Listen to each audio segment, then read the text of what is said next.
Le courrier, c'était ma vie, quoi. Je suis arrivée en 47 et je suis partie en 91. 1940. Oui, j'étais ça fait 44 ans, quoi. Et toujours à la comptabilité. Alors, c'est-à-dire que mon papa, il travaillait au courrier, il était vendeur, il allait sur les marchés et tout. Bah, c'est lui qui m'a fait rentrer. Il m'a dit, bah, il y a ma fille. Alors, bah, monsieur Blanchouin, il m'avait convoqué, puis c'est là que il m'a fait passer un petit examen, puis il m'a dit, bon, puis ils m'ont pris. Ben, j'étais intimidée, hein. Mais en fait, ça s'est très bien passé, il m'était à l'aise, il était sympa. J'ai débuté à la comptabilité, j'ai fait tous les services de la comptabilité, la compte client, les fournisseurs, puis tout. Puis j'ai atterri à la paye après. On n'avait pas de calculette, hein, fallait additionner comme ça. Et puis la comptabilité se faisait par surimpression, avec des carbones et puis tout. Alors, ça a changé. Au début, on avait une machine, après on a eu deux. Puis au début, on avait l'impression que ça n'allait pas assez vite, alors on reprenait, on recalculait de tête. Ah ben oui, c'était... Oui. Et puis alors après, ben, on est venu à plus de modernisme. Après, c'était les cartes à piste magnétique. Là, quand on est arrivé ici, en 73, même un petit peu après, puis après, ben, on est passé sur les ordinateurs. Et j'ai fini ma carrière sur les ordinateurs. C'était de plus en plus compliqué, et toutes les nouvelles cotisations, puis tout. Hein. Au début, il y avait pas beaucoup de retenues à faire, et puis après, on avait des longueurs de bulletins de paye. Puis maintenant, je ne sais pas comment ils sont, mais c'est encore le petit journal de province, comme on dit. C'était sympa, quoi. C'était place Saint-Bac. Puis forcément, quand on voit maintenant, c'était plutôt vétuste à côté d'ici, forcément. Mais c'était sympathique. Il y avait les grosses retours. Nous, de la comptabilité, on était au deuxième étage. Il y avait en sous-sol, il y avait, il y avait la rotative, il y avait tous les rouleaux de papier, il y avait tout ça. Il y avait le garage qui donnait dans la rue, comment ça s'appelle, rue du Cornet, il me semble que ça s'appelait. Et puis alors après, il y avait la rédaction, c'était au premier étage, le technique aussi. Il y avait les linotypes, il y avait les typographes, il y avait tout ça. Il y avait le plomb aussi dans le temps, parce que le courrier se faisait avec du plomb, les matrices qu'ils appelaient. Ah oui, bah ça, j'ai vu tout ça. Et même après, quand il coulait le support pour fabriquer le courrier, ça faisait des grands cartons et on faisait des reliures, nous, après la comptabilité, avec les fameux cartons. On faisait des reliures. Oh, c'était sympa, c'était familial et puis tout. Il y avait une grande galerie, alors souvent tout le monde se croisait là. Il y avait que ce soit le technique, que ce soit l'administration, tout.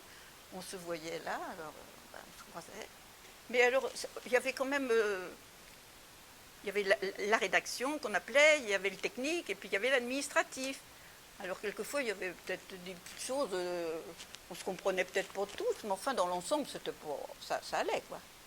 Et oui, puis on travaillait pas aux mêmes heures, et puis tout. Alors forcément, ça... Monsieur Mouche aussi, je l'ai connu, je l'ai vu à cette époque-là. Et il faisait les marchés.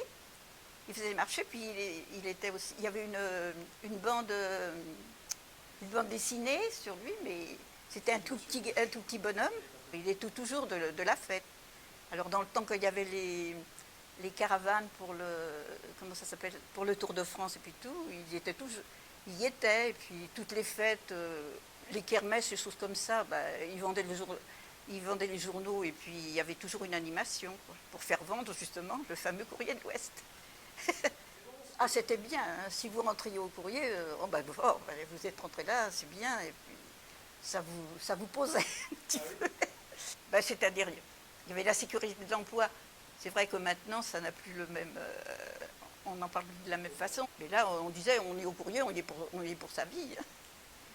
Puis comme souvent, on rentrait de père en fils et de choses comme ça, alors, c'était la maison familiale, quoi. Et puis tous les patrons étaient en costume, cravate et tout. On n'était pas négligés comme maintenant, avec les petits polos et puis tout. Oui. Les gens qui revenaient de week-end et tout, si le lundi matin, elle arrivait avec un pantalon, on lui disait, il ne faut pas rester avec votre pantalon, vous changez l'après-midi parce qu'à ce moment-là, c'était pas bien vu. Les temps pantalons, ça faisait pas assez chic, ça faisait campagne et tout.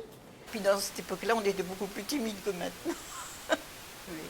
Avant, les patrons, c'était les patrons. J'étais obligée de voir certaines choses parce que automatiquement, ça passait par moi pour les salaires et tout. Mais enfin, les négociations, moi, j'y étais pas. Hein. Ah oui, alors on attendait. Quelquefois, j'attendais. Il fallait pas que je démarre ma paye parce que, attends, on ne sait pas encore quel taux il va y avoir. Alors j'étais obligée d'attendre et puis après, il fallait foncer. La Saint-Bac. Et puis après, en 73, on est venu ici. Oh, ben, c'était folklorique. Hein. À ce moment-là, on était jeunes. Alors on s'est bien amusé à faire les paquets, puis tout ça. Mais ça nous a pas quand même trop perturbés. Forcément, ça changeait de cadre. Hein. Dans le moderne, et puis là, c'était des petites pièces. On jouait sur les deux. Ben oui, il y avait des choses qui se faisaient place Saint-Bac et des choses qui se faisaient là. Il y en avait qui étaient déjà arrivés là, que nous, on était encore là-bas. Hein. Parce qu'il y a eu tous les essais aussi avec les rotatives et tout, avant que vraiment... Oui. Parce qu'il a fallu la mettre au point, là. Ah ben j'aime bien... Ah ben je ne peux pas me passer de mon courrier. Je lis les trucs qui m'intéressent, et puis je fais mes mots fléchés le matin. C'est vrai que ça me manque quand je ne l'ai pas. Et je vous avoue que quelquefois, je le regarde comme ça, vite fait. Mais même, il suffit que je ne l'ai pas pour avoir envie d'en voir davantage. Je suis trésorière de l'amicale des retraités. Alors ben, forcément, j'ai jamais perdu de vue le courrier, quoi. Je suis toujours restée fidèle. C'est agréable de se retrouver, on prépare les sorties. On est nombreux dans l'amicale, mais dans les sorties, on est aux environs de 60, quelque chose comme ça. 3 fois par an, on se retrouve à peu près.